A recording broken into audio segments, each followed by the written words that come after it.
Well, you want me to play through now then? Eh? You want to play through or two? Yeah.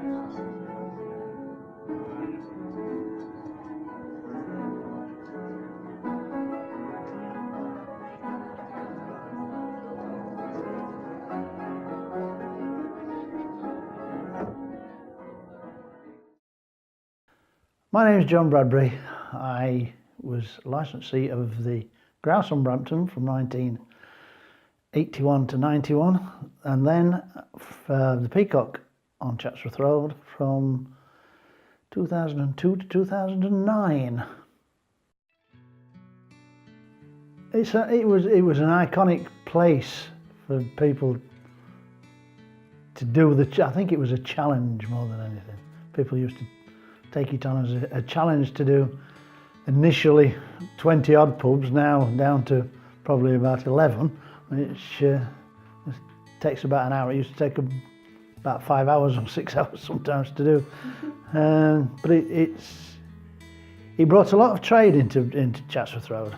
People used to come from miles around just to say they've done the Brampton Mile, and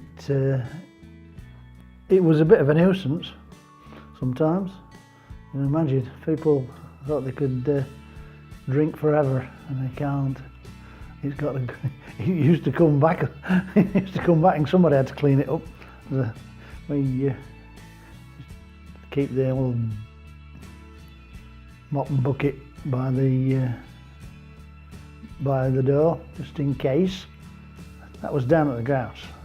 Peacock wasn't too bad because it was only in those days the second pub down. It used to be a lot better, but it died away. I don't know whether people still do it. No, I haven't got a clue. But it did die away whilst I was in the Peacock. Very, very few people did it then. But it's still there. If people want to have a go at it. I wasn't really aware that there was a Brampton Mile for a long time, I suppose until I was at secondary school, and I used to go to school at Newbold Green, so I used to have to catch a bus into town and then catch a bus from town up Brampton, and obviously I'd see all the pubs. So yeah, I suppose I became aware of it as a thing when I was about 16, and I started getting interested in going out with boys, and so we'd obviously boyfriend would want to go in pubs, and I would have to drink Coke because all the landlords knew who I was. So yeah, it was. I didn't realise how popular it was until I was a bit older. But yeah, the Brampton Mile, as I remember it, started at the terminus at the top of Chatsworth Road, and it went down to the Masons at West Bars. Now, some people said it went on to the Sun Inn further along West Bars, and some people said no, that's not Brampton, that's West Bars. So there was always a bit of like, where does the Brampton Mile actually end?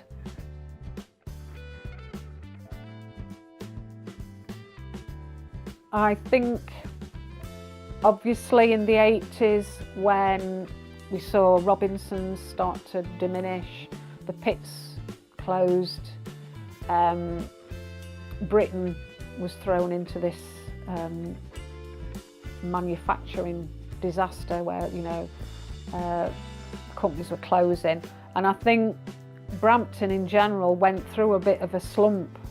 I think it's because there's no the lack of pubs. It's not a challenge. It doesn't seem to be so much of a challenge, thanks to pub companies, price of beer. I think mainly pub companies have closed the pubs. It's not. It's not a challenge, because back in the day, in the 20s and 30s, when there were 26 pubs, it was horrendous, I bet. But it was horrendous. In the 60s, 70s, and certainly the early part of the 80s, there was a lot of industry in and around Chesterfield. One of the biggest ones was Robinson's. A lot of working class families lived around Brampton. A lot of the men either worked in factories or down the pit. And there are only two main pits really, Bolsover and Staveley, I think, or Markham. And I think the Brampton Mile then was a centre. People who lived in the community, that's where they met up. The working class tradition of the 60s and 70s, you know, the men would go out to work, the women would stay at home or they'd work in the factories, and then in the evening out to the pub, just for a few pints, because the pubs used to shut at 10:30. 11 o'clock on Fridays and Saturdays.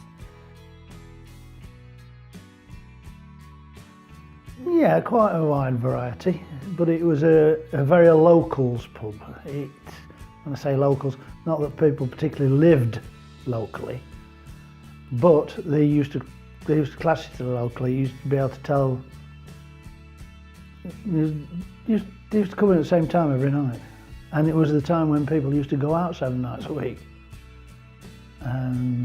which doesn't happen so much now. There's very few people go out every day.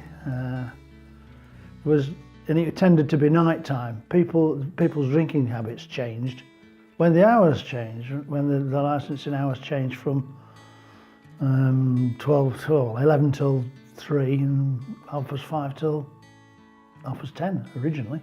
When you got to the weekend, Fridays and especially Saturday nights were, you know, that's when you came out as a couple. So, you know, that's when mum and dad would come out, and sometimes they'd bring the kids with them. At the Three Horseshoes, we had a room at the back with fruit machines and a pinball machine, and kids could sit in there, and I used to sit there nearly every weekend in this room with friends. So I think obviously beer was affordable. People didn't have a lot of entertainment in those days. We only had 3 channels, so there wasn't a lot on telly.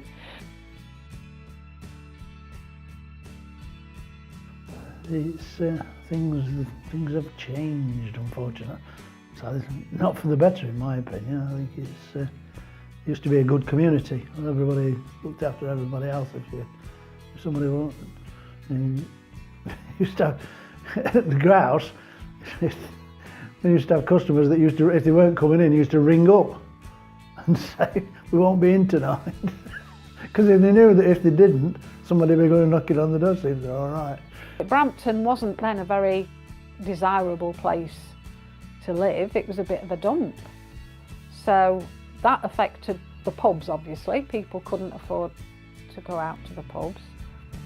So I think what we're seeing now is a return, because I think Brampton's now becoming a desirable place to live.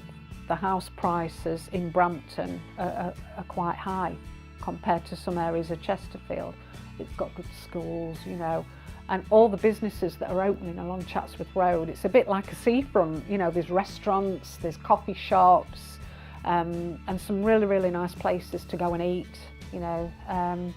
So I think what we're seeing in Brampton now is a bit of a return to the good old days, but different. It's not the same, it's different, but it's, you know, it's getting better, I think.